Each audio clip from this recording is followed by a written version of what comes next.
Happy Vinayagar Chathurthi to all. Picture ஸ்பீக்ஸில் இப்போ நீங்கள் பிக்சர் பார்க்க போகிறீங்க.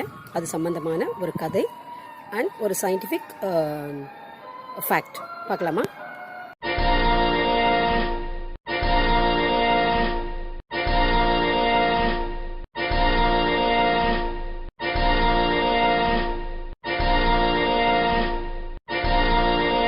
இப்போ நீங்கள் பார்த்தது ஒரு அழகான களிமண்ணால் செய்யப்பட்ட பொம்மைகள். விநாயகர் சதுர்த்தியை முன்னிட்டு விநாயகர் சிலைகள் பண்றாங்க இல்லையா, அதை பார்த்தீங்க. அப்புறம் இந்த ஒரு பூனையும் காமிச்சேன். என்னடா இது விநாயகர் சதுர்த்திக்கும் இந்த பூனைக்கும் என்ன சம்பந்தம் அப்படின்னு ஒரு மன ஓட்டம் உங்களுக்கு இருக்கும் இல்லையா. நம்ம யூஸ்வலா விநாயகரை பத்தி தெரிஞ்ச கதை கனிக்காக 2 பேரும் சண்டை போட்டுக்கிறாங்க. அப்புறம் இவர் அம்மா அப்பாவை சுத்தி அந்த கனியை வாங்கிக்கிறாரு அப்படிங்கிற ஒரு கதை தெரியும். இன்னொன்னு என்ன அப்படின்னா, ஒரு கைலாயத்தை விட்டு ஒரு நாள் வெளியில வராரு.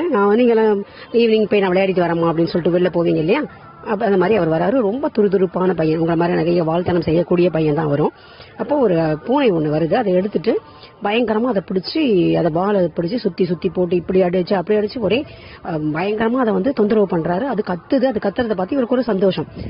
இதே ரொம்ப நேரம் பண்றாரு. பண்ணிட்டு அவருக்கே ஒரு டயர்ட் ஆன உடனே அந்த பூனையை விட்டுட்டு கைலாயத்துக்கு திருப்பி போறாரு. அங்க போகும்பொழுது தாய் பார்வதி ரொம்ப வலியால துடிச்சிட்டு இருக்காங்க. உடம்பெல்லாம் கீறல். இதெல்லாம் பார்த்தோன்னே இவருக்கு என்னமாச்சு அப்படின்னு சொல்லிட்டு போறாங்க. இப்ப நீங்க கூட என்ன பண்ணுவீங்க, அம்மாவுக்கு உடம்பு சரியில்லை உடனே இப்ப என்னம்மா என்னாச்சு டாக்டர்கிட்ட போகணுமா அப்படின்னு கேட்பீங்க. அந்த மாதிரி கேட்கறாரு. கேட்ட உடனே இப்போ பார்வதி சொல்றாங்க, நான் உன்னோட விளையாட வந்தா நீ என்னை இப்படியா போட்டு படுத்துவ அப்படின்னு சொல்றாங்க. அதாவது பூனையாக மாறி உருமாறி மகனோடு விளையாடியது அந்த பார்வதி. ஸோ இது எதுக்காக அப்படின்னா, நம்ம இது கதையா எடுத்துட்டு அப்படியே விடாம கொஞ்சம் டீப்பா சிந்திச்சோம்னா, எல்லா உயிரினங்களும் இறைவன் இருக்கிறான். அதனாலதான் எந்த உயிரினத்துக்கும் நம்ம துன்பப்படுத்தல் கூடாது அப்படிங்கிறது தான் இந்த கதை நமக்கு உணர்த்துகின்ற கருத்து. அது யாராக இருந்தாலும், சாதாரண ஆளா இருந்தாலும் சரி, அனிமல்ஸா இருந்தாலும் சரி, எதுவாக இருந்தாலும் நோகடிக்க கூடாது அப்படிங்கிறது தான். ஆனா நம்ம என்ன பண்றோம், வார்த்தையால சில பேரை நோகடிக்கிறோம், பிசிக்கலா இந்த மாதிரி அனிமல்ஸ் நோகடிக்கிறோம் இல்லையா. அதெல்லாம் பண்ணக்கூடாது அப்படிங்கிறதுக்கு தான் இந்த விநாயகருடைய நல்ல நாள்ல இந்த கருத்தான ஒரு கதை. சரியா? அடுத்தது ஒரு சயின்ஸ் ஃபேக்ட் ஒன்று பார்க்கணும். அதாவது you all read about soil erosion. Soil erosion என்ன, the taking away the layer of the soil by the flood அப்படின்னு படிச்சிருப்பீங்க. ஸோ அப்படி எடுத்துக்கொண்டு செல்லும் பொழுது, அந்த சாயில் மண் அரிப்பு எடுத்து நடக்கும் பொழுது அந்த நிலத்தடியின் நீரின் அளவு குறைகிறது.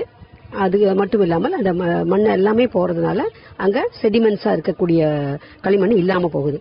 அதுக்காக தான் இந்த ஆற்றுப்பெருக்கு இந்த ஆடிப்பெருக்கும் போது வருது இல்லையா, அந்த வெள்ளம் வரும்பொழுது அடித்துக்கொண்டு செல்வதனால அந்த மணல்லாம் அந்த இது இந்த மாசம் ஒரு விநாயகர் சதுர்த்தின்னு வச்சு அதை களிமண்ணால் ஒரு பொம்மையை செய்ய வச்சு அதை கொண்டு போய் ஆற்றில் கரைக்கப்படுற மாதிரி ஒரு சடங்கு வச்சாங்க. அந்த ஆற்றில் கரைக்கிறது கூட 3 இல்லது 5 நாட்கள் கழிச்சு. ஏன் அப்படின்னா, நம்ம அப்படியே வாங்கி களிமண்ணை கொண்டு போய் போட்டோம்னா பிரயோஜனம் கிடையாது. அதுவும் மணல் களிமண் தண்ணியோட அடிச்சுட்டு போகும். ஆனால் கெட்டிப்படுகின்ற மண்ணை அவங்க செடிமெண்டா தங்கி அந்த ஆற்றோட அந்த நீர்மட்டத்தோட லெவலை பாதுகாக்கும் அப்படிங்கிறதுக்காக தான், குடிநீரையும் தூய்மைப்படுத்தும் அப்படிங்கிறதுக்கு தான். நம்ம சும்மா இதை செய்வோமா, செய்ய மாட்டோம்.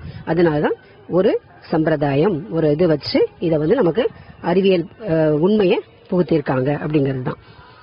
ஸோ இந்த ரெண்டும் இன்னைக்கு கத்துக்கிட்டோம். ஒன்று அறிவியல் பூர்வமான உண்மை, அந்த கரைக்கிறது. ஆனால் இப்போ கலர்லாம் போட்டு கரைக்கிறது அதெல்லாம் தப்பு. பட் முன்னோர்கள் சொன்னது இந்த விஷயத்துக்காக. இன்னொன்னு, நம்ம எல்லா உயிரினங்களுக்கும் அன்பு செலுத்த வேண்டும் அப்படிங்கறதா இந்த நல்ல நாளில் விநாயகருடைய ஆசீர்வாதத்தோடு சொல்லப்பட்ட விஷயங்கள். நன்றி.